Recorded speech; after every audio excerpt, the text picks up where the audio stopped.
What do you say, guys? How's it going? Oh man, you're all making some pretty awesome progress.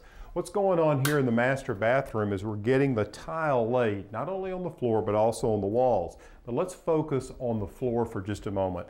What I love about this tile is it looks really old, and you can see the field of the floor is made of these little hexagons, and there's about 100 of these per square foot. And what's interesting is that these are porcelain tiles that are made by very few manufacturers in this country, and they're hand placed in a jig, and then they're laid on top of this material, which then allows the tile setter to place them.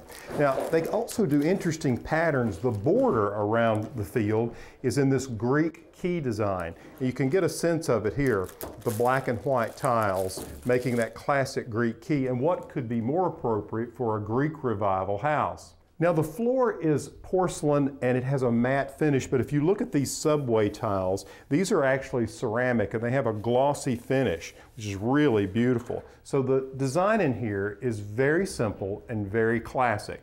Subway tile on the sides, like you would have seen in bathrooms in the 1920s and 30s, and then the floor, the same, would have been popular in the 1890s up until the 50s. And what's wonderful about it is that the pattern that we've created here really reflects the style of the house.